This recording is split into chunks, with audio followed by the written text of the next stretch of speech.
সত্য কথা। জোরে সোরে বলেন না আলহামদুলিল্লাহ, লা ইলাহা লা ইলাহা। নারায়ে তাকবীর, নারায়ে তাকবীর। আলহামদুলিল্লাহ, আমাদের দুইজন বক্তা আমাদের মাঝে হাজির আল্লাহ তাআলা করেছেন, সকলে বলেন আমিন। আমরা ওনাদের মুখ থেকে ইনশাআল্লাহ কথা বলবো, ঠিক আছে? যারা রাস্তা আছেন, পথে আছেন, সকলকে আমি উদাত্ত আহ্বান জানাবো, সকলেই মাহফিলের প্যান্ডেলের ভিতরে চলে আসেন। ও ভাই, বেচা কিনা তো সারা জীবনই করেন, আজকে একটু বেচা কিনা 2 টাকার কম করলেও আল্লাহ বরকত বাড়াই দিতে পারে কোরআনের খাতারে। বলেন না আলহামদুলিল্লাহ।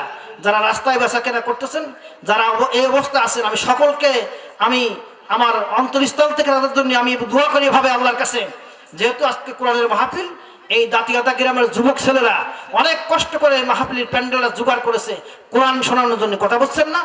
আমি যে কোরআন থেকে কথা বলতেছি, এই কোরআনের আলোচনা শোনানোর জন্যই এই ব্যবস্থাটা করা হয়েছে। আমরা ওনাদের কাছ থেকে আলোচনা শুনবো ইনশাআল্লাহ।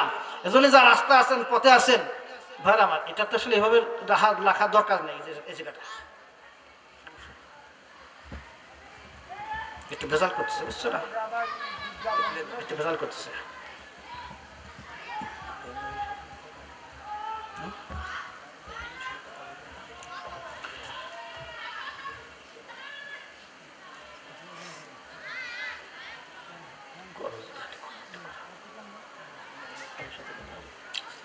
আমি আসতেছি, নিয়ে আসো।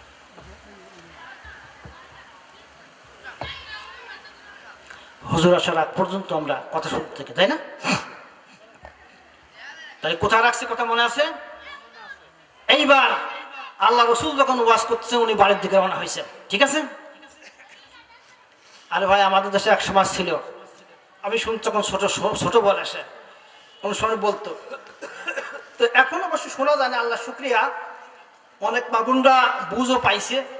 আমরা শুনছি কয়, দেওরা আমার যেমন কি স্বামী আমার যেমন তেমন, দেওরা আমার মনের মতো রে। নাউজুবিল্লাহ, এরকম আছে না? কয় যে দেওরা মূল্য হব পাগল, হইব দিশম তারি রে। একটা সময় গান ছিল না? কয় স্বামী আমার যেমন তেমন, দেওরা আমার মনের মতন, দেওরা মূল্য হব পাগল, হইব দিশম তারি রে। বলেন না নাউজুবিল্লাহ। আল্লাহ শুক্রিয়া, আমার যে সমস্ত মায়ের আমার প্যান্ডেল আছেন, ইন্ডা এই ধরনের চরিত্র মামুন না। আপনারা সকলে বলেন আমিন। আমি ওনাদের জন্য দোয়া করি, উন্ডা এই ধরনের চরিত্রের মহিলা, উন্ডা না। আর আপনারা আমার মা বোন ভাইরা যারা সামনে আসেন, ভালো করে শোনেন আমার ভাইরা।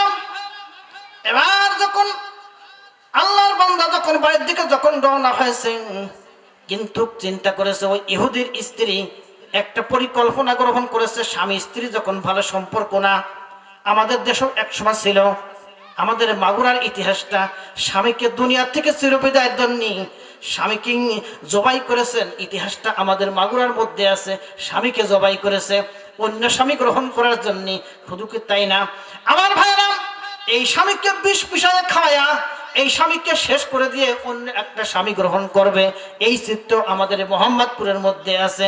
দোস্তরাই এমন সময়ের মধ্যে ওই ইহুদির যখন বাড়ি যখন ফিরে গেছে, বলতেছে, আরে বল্টুর মা তুমি শোনো কোথায়?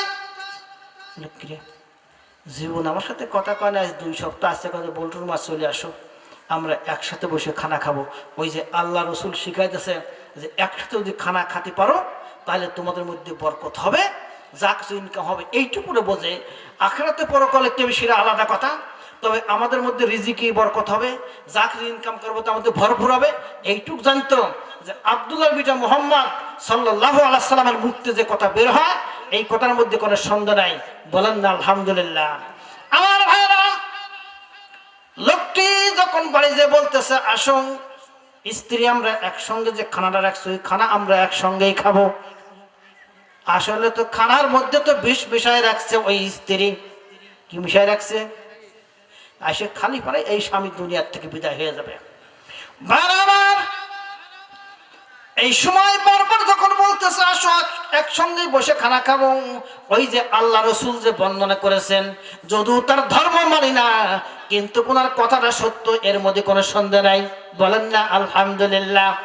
আব্দুল্লাহর বিটা মুহাম্মদ যা কিছু বলে শোনা যাবে না, কিন্তু আল্লাহ রসুল যে আলামিন আসাদিক এতে কোনো সন্দেহ নাই। বলেন না আলহামদুলিল্লাহ। বন্ধুরে, এমন সময়ের মধ্যে যখন বারবার যখন বলতেছে, চিন্তা করতেছে, কিরে এটা জল্লাদ স্বামী না যদি আসি তাহলে তো আবার আমার বাড়ি শুরু করবে।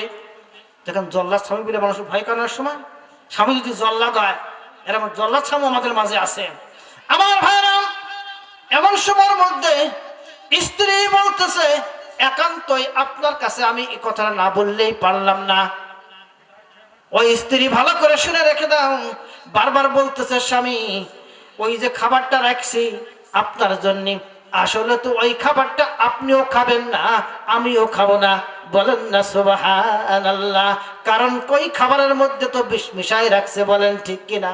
বন্ধুরে, এমন সময়ের মধ্যে যখন আসল কথা, যখন স্ত্রী যখন বলতেছে, স্বামী আমাকে আপনি প্রহার করবেন না, মারধর করবেন না, সত্য কথাই আমি বলে দিতেছি, ওই খাবার আপনার জন্য খাওয়া যাবে না, আমিও খাবো না। ওই খাবার খেলে আপনিও মারা যাবেন, আমিও মারা যাব। বলে ঘটনা কি? আমি সত্যি কথাই কয়ে দিলাম, তোমার সাথে আমার ভালো সম্পর্ক না, আমি এর একটু বিষ মিশিয়ে রাখছিলাম, আর তুমি খাইয়ে যাতে মরিয়ে যাও। কথা বুঝছেন না? তাই আল্লাহর বান্দা চিন্তা করতেছে, যদি আব্দুল্লাহর বিটা আল্লাহ রসুলের কথা না শুনতাম, আর যদি আবু জাহেলের কথায় যদি শুনে যদি কানে ভেতর আঙ্গুল ঠেলে দিয়ে যদি এখান পার হয়ে যেতাম। কথা বুঝছেন নাই? আজকের দুনিয়াটা জীবনটা কি শেষ হয়ে যেত। মনে মনে চিন্তা করতেছে, আল্লাহ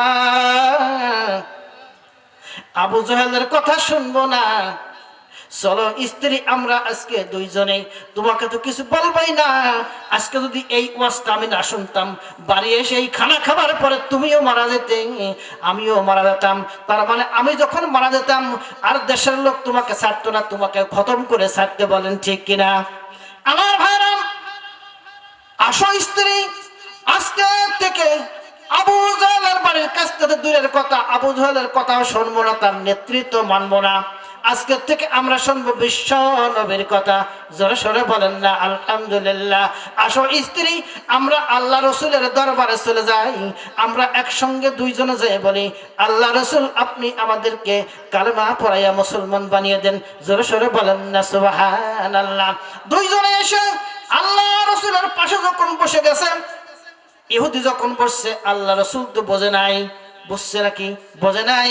ওই লোকটি যখন বসে আছেন, এমন সময়ের মধ্যে বলতেছে, আল্লাহ রাসূল আপনার সঙ্গে আমি একটা কথা বলার জন্য আমরা দুইজনই বাড়ির থেকে আসছি, স্বামী স্ত্রী মিলে আসছি। আল্লাহ রাসূল কি আপনার আমার মতো মানুষ? দোস্ত নেই, আল্লাহ রাসূল আপনার আমার মতো মানুষ না। আল্লাহ রাসূল বলতেছে, বলো আল্লাহর বান্দা তুমি কি বলতে চাও, আমার কাছে মন খুলে বলো, কোনো সমস্যা নাই। আল্লাহ রসুলের কাছে আসে বলতেছে, রে আল্লাহর হাবিব, আমরা বাড়ি আপনার ওয়াজটা শুনে আমি যখন বাড়ি গেছিলাম, যে দেখলাম আমার এই স্ত্রী খাবারের মধ্যে বিষ মিশাই রেখেছে। ওই বিষটা যদি আমি খেতাম, আজকে আপনার দরবারে আসতে পারতাম না, মারা যেতাম।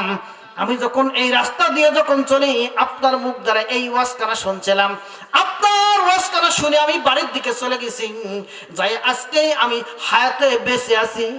আল্লাহ রসুল আজকের থেকে আবু জাহেলের কথা আর শুনবো না, আজকের থেকে আপনার কথা শুনবো। আপনি আমাদেরকে একটু পড়িয়ে দেন, লা ইলাহা ইল্লাল্লাহ, লা ইলাহা ইল্লাল্লাহ, লা ইলাহা ইল্লাল্লাহ, মুহাম্মাদুর রাসূলুল্লাহ সাল্লাল্লাহু আলাইহি ওয়াসাল্লাম। আমার ভাইরা, এই তো হলো আল্লাহ রাসূল বর্ণনা করেছেন। আমরা যদি আজকে কোরআনের কাছে আসতে পারি, আর যদি আবু জাহেল মার্কা নেতার কথা যদি না শুনি, আমাদের জীবনটা পরিশুদ্ধ হয়ে যাবে, আখিরাতে আদালতে নাজাত পাবো। শুধু তাই না, দুনিয়ার জিন্দেগিতে আমরা সোনার মানুষ হয়ে যাব। জোরে সোরে বলেন না আলহামদুলিল্লাহ। যেহেতু আমার আল্লাহ কালামে পাকের আরেকটা নাম রেখেছেন, কদ জাআকুম মিনাল্লাহি নূর। এই কোরআনটা হচ্ছে আপনার আমার জন্য আখিরাতে আদালতে নূর।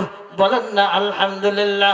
বন্ধুরে, আজকে যদি আমরা এই নূর অর্থাৎ আল্লাহর কোরআন যদি আজকে আমরা গ্রহণ না করি, আজকে আমরা যদি না বসে না শুনতাম, আল্লাহ রসুল বর্ণনা করেছে এই কোরআন থেকে যারা সবক গ্রহণ করবি আখিরাতে আদালতে এই কোরআনের পক্ষে যারা থাকবি, আমার আল্লাহ কয় এই কোরআন তোমাদের পক্ষে আল্লাহর আদালতে তোমাদের জন্য সুপারিশ করে জান্নাতে দিবি। জোরে সোরে বলেন না সুবহানাল্লাহ। বন্ধুরা, আখিরাতে এমন একটা দিন আপনার আমার জন্য আসবে। ও বন্ধুরা, যখন আপনি এতিম, আমি আর আপনি যখন এতিম হয়ে যাব, অসহায় হয়ে যাব, আমার আপন সন্তান বলবে আব্বা তোমাকে চিনি না, আব্বা বলবে সন্তান আমিও তোমাকে চিনি না। স্ত্রী তো স্বামীকে চিনবে না, স্বামী তার স্ত্রীকে চিনবে না। এমন একটি মুসিবতের দিনে আমার আল্লাহর কোরআন সুপারিশ করে আমাদেরকে জান্নাতে নিয়ে যাবে। জোরে সোরে বলেন না সুবহানাল্লাহ। কোথাও লেখা আছে কোরআন সুপারিশকারী, কোথাও রোজা সুপারিশকারী, কোথাও আছে আমার আল্লাহ রসুল সুপারিশ করে জান্নাতে নেবে। জোরে সোরে বলেন না আলহামদুলিল্লাহ। কাজে কাজে আমরা এই কোরআনের ধারক এবং বাহক হয়ে যে কয়দিন আল্লাহ হায়াতে তয়বা বাঁচিয়ে রাখে, এই কোরআনের ধারক এবং বাহক হয়ে আমরা মরতে চাই। আল্লাহর কোরআন যদি আখিরাতে আমাদের জন্য শক্তি দেয়, এই কামনাই করে সকলে বলেন আমিন।